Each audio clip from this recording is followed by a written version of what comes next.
邵商在陪着程芷夫妇去华县的路上，遭遇到叛军的袭击，他们寡不敌众，差点被敌人包了饺子。还好凌不疑带着人及时赶到，才救下了程少商一行人。凌不疑看见少商为阿飞包扎了伤口，醋意大发，执意留下来让少商为他疗伤。接下来就是撒糖的时刻，凌不疑明明身受重伤，却把注意力全部放在了少商的身上。先是问人家少商绳是不是他心上人所送，然后又坚持让程少商为他拔箭头，最后还问人家手疼不疼。在整个过程中，凌不疑的声音始终都是温柔的，好像自己的声音大点就会吓跑了程少商一样。他的视线更是没有从少商的身上离开过，他对少商的爱明显的不能再明显。这要是换做其他女娘，可能早就疯狂了。可少商对于这个不仅带着重伤来救他于危难中，还对他极其温柔的男人，似乎没有丝毫的心动。第一次刷剧的时候，我简单的以为是因为凌不疑没有对少商真正的表白过，所以少商并不知道他的心意，所以才和楼瑶在一起。可是哪怕凌不疑没有把爱字说出口，他对少商的与众不同表现的已经非常明显。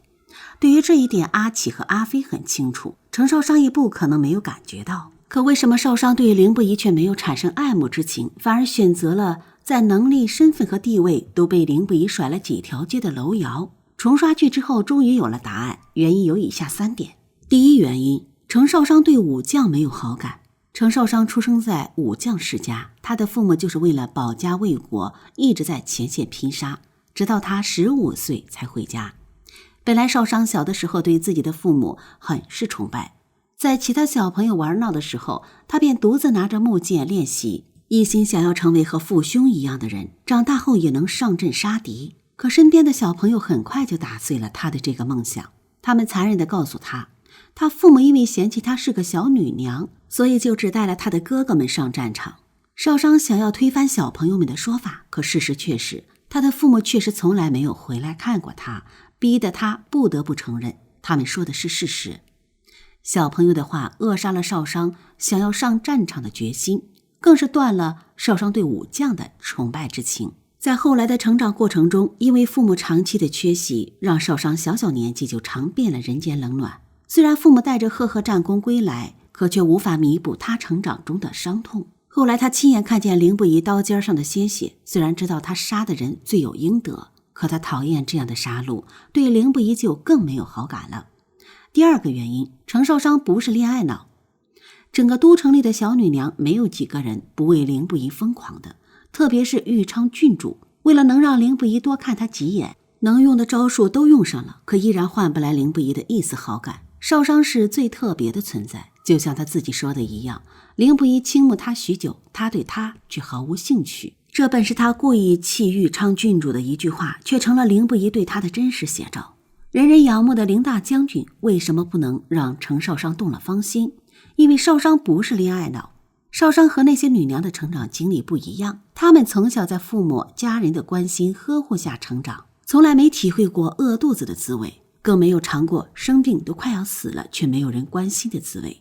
对于这些女娘来说，如何嫁个好郎君就是她们这辈子最大的追求。可少商不一样，如何活下去并且不再受人约束，自由自在地去做自己想做的事，才是他最终的追求。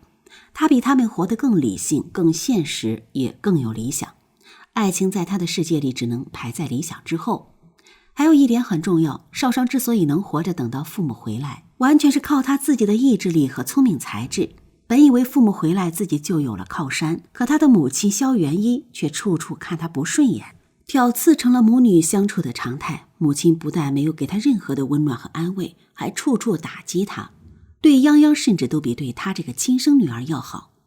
母亲一次又一次地往他伤口上撒盐，一次又一次地忽略他早已发红的眼眶。少商彻底死心了，对于母亲他不再抱任何的希望。父亲虽然对他有些偏爱，可在教育子女这件事情上一直都是母亲说了算，父亲能给他的爱极为有限。少商清醒地认识到，连有着血缘至亲的人都不能依靠，他这辈子只能靠自己，所以他从没把要改变命运的事情寄托在任何一个人身上，更何况还是一个没见过几次面的男人。所以这就不难理解，为什么虽然每次接触凌不疑都对少商表现出了最大的温柔和体贴，可少商却依然对他无动于衷。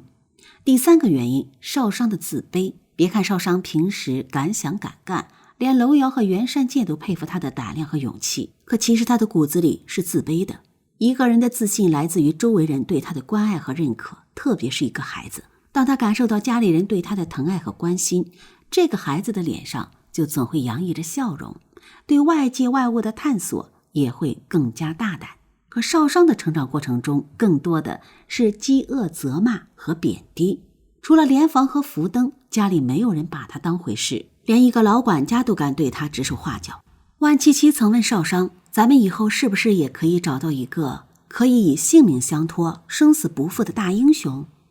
少商听了直摇头，说他阿母不曾教他安抚不取，也不曾教他世家谱系，所以大英雄和他无缘，他嫁个安稳人家就行。万七七说，嫁人岂能随便？还问少商甘心嫁到一个平常人家吗？少商说，我自然甘心，从我出生时便就由不得自己不甘心了。在少商的心里，自己早就被养废了，那些好的人家都不会看上他，而他的父母为了不让他到那些大户人家家里丢脸，也只会把他嫁给一个平凡的普通人家。